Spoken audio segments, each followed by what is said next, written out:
What's up, guys? It's your boy Justin back with another graphic novel review. Today we're reviewing WildC.A.T.S Volume 1 Better Living Through Violence, written by Matthew Rosenberg, art by Stephen Segovia, and this collects issues 1 through 6 of WildC.A.T.S, the DC reboot, which came out earlier this year. And it collects the WildC.A.T.S 30th anniversary and Batman Urban Legends issue 6. This is the hardcover, which goes for 25 US, 34 Canadian. Before we start the review, please like and comment and subscribe if you're new. Yeah, so holy crap, man. We did a poll asking you guys, hey, what kind of comics you want me to review? And one person was like, I put on the poll modern cringe as a joke. And one person was like, voted for that. So I'm like, oh my god. For that one person, I should review modern cringe. And holy crap, was this book so cringy? And it's like, why is this book so bad? I mean, I'm going to answer why it's so bad. But it's like, why does this book feel like it's not written, but like, it's written like it had not content for the original series. But it was like not, it's like, holy crap. They were like, the book starts off with Grifter, aka Cole Cash, which I hate his new look. That's one thing they did right in the book, is as the book went on, they changed his look back to his original look. So yeah, it starts off with they're fighting Hive soldiers, which are Teen Titan villains, and Grifter is giving the backstory, and it turns out, yeah, it's a load of BS. They're not like descendants of ancient alien race fighting intergalactic war on Earth. They changed all that. They're just I can't say the word, but you know, they're basically crisis aversion tactical squad for this corporation called Halo, which is run by Marlowe. And you have cameos by lots of superheroes, like there's Batgirl and Nightwing, Batman, Superman. There's Marlowe. They made Void look like they changed Grifter's look back to his old look halfway through the series, which is like, thank God for that. They fight the Court of Owls at some point. They fight other Wildcats superheroes. There's Void. I like that they kept Spartan's classic look. Superman makes an appearance. There's Warblade, who's not even on the team. Spartan and Warblade are not on the team. The new team is Caitlin from Gen 13, who's like a little kid, but she transforms into the more classic look, which, yeah, she was also in the New 52. There's Deathblow. I think that's Voodoo, and that's Robotron, but like, don't call her Robotron. So yeah, the book, it's like, oh my god, man, the book so bad. And I was like, why is the book so bad? And like, this guy doesn't feel like a comic book writer. And it turns out, lo and behold, look at this guy's credits. You can't see it, but it says 4 kids. This guy was a 4 kids writer. I'm like, are you serious? Oh my god, that explains everything. And I like 4 kids, but come on. Holy crap.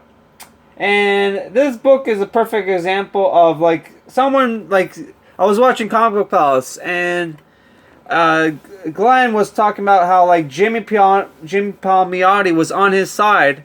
And you know, Glenn was famous for, he made there was a viral video that was clipped off from his show, and he's like, modern comic books are so bad because they don't tell good stories, and they're self-inserts, right? And Jimmy Palmiotti is like, yeah, I keep telling these new writers, read the old crap, the old books, So you get a feel for the characters and know what the audiences want. This is a perfect example of somebody who's like, I don't give a crap about the old series. I'm just gonna do my own thing, which it's like, yeah, it's basically the story of these guys who have to work in the shadows and to save the world are actually working for the bad guys. And there's a point where they set up where, because the team is getting a bit too much exposure, they have to set up a new team to take the credit for the old team, right? And they named them the Seven Soldiers of Victory, which is like, that was another DC team. And these are all like Wildstorm characters, old Image characters. You got Pike, who's another Deadpool ripoff. She was from Wetworks. He was original member of Wildcats. So was he. I don't know who this guy is, because I haven't read a lot of Wildcats, I'm going to be honest.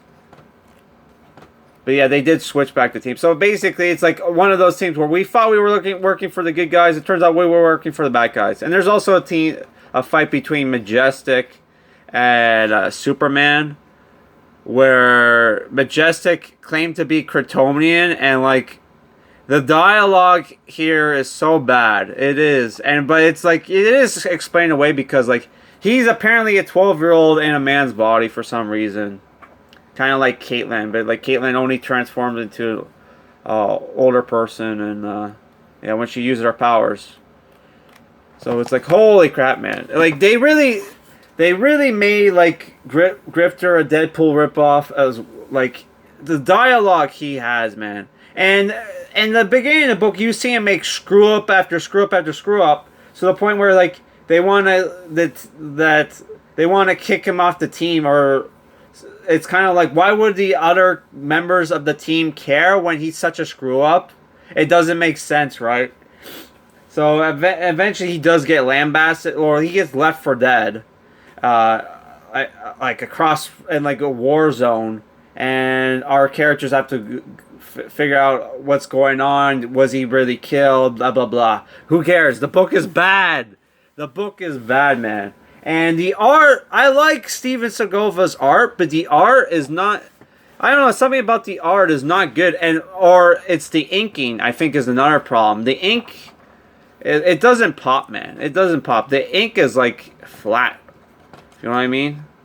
Yeah, the quality of the paper is not good either. It doesn't have the gloss. I like the glossy paper. This is like very cheap paper. Also, Wonder Woman makes a cameo, by the way.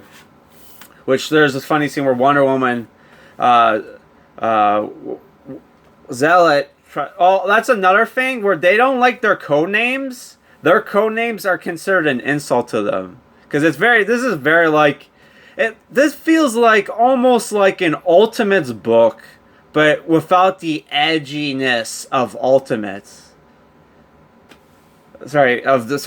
Marvel's Ultimate Comics, where like you had like, yeah, where they were going for more realistic superheroes and they were edgy. This tries to be Ultimate book, but with like gritty, cringy humor. It's like, oh my god, man, oh my god. I'm not doing a good job reviewing this book because it's like, who cares? I'm telling you what's wrong with it, and it's the bad dialogue and everything else. It does get better halfway through the book, where they change Grifter's costume to the more traditional costume. His hair grows more to what it originally looked like. How did his hair instantly grow? I don't know.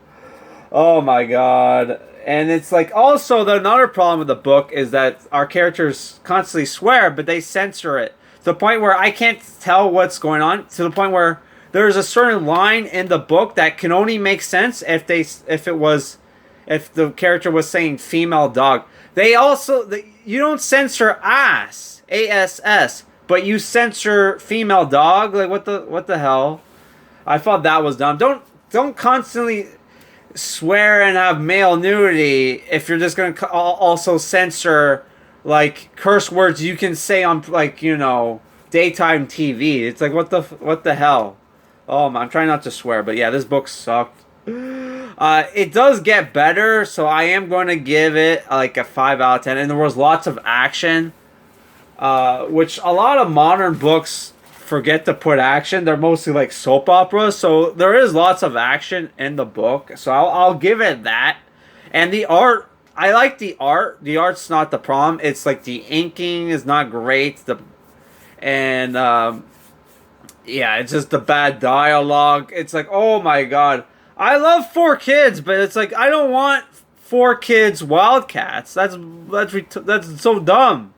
Oh my god, and it's like the disrespect it felt like the people had for the people who liked the original series, which the original series was basically Eternals, but like 90s. It's like a 90s rule cool version of Eternals, whereas you have ancient aliens on Earth fighting like fighting like a war in the shadows. That was basically the plot for Eternals, but they did it in Wildcats. But like the difference is in like Wildcats, from what I remember, is that they never like Eternals early on. They were like, hey, let's stop fighting each other and try to figure out what is our ultimate goal, and what are the Celestials, our gods, have our best interests at heart.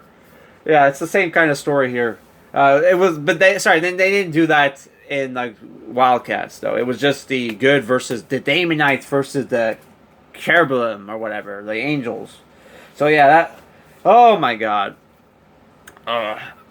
Like the Grifter New 52 book, which was Wildcats reboot, but with just Grifter fighting the Daemonites, that was way better than this, but that had the problem of where it was like kind of boring to watch Grifter fight the aliens when like Grifter has no power, so it's like, how is Grifter supposed to fight these intergalactic aliens? But if you haven't read the Grifter New 52 book, it was not bad. It was actually it was decent. But yeah, that was at least a 6 out of 10, 6.5. This, at best, is a 5 out of 10. For the only reason I'm giving it a 5 out of 10, because they did try. Somebody told the guy, hey man, you're messing up here. You're flipping up. Oh my god, I keep almost swearing in this review. So like, yeah, someone was like, you got course correct, and there was some course correction. So yeah, I'm giving it a 5 out of 10 for that, but this was almost a 4 out of 10. Oh my god. So yeah, that's it for this review, guys. Peace out. My next review is going to be the Marvel Masterworks, The Silver Surfer. Peace out.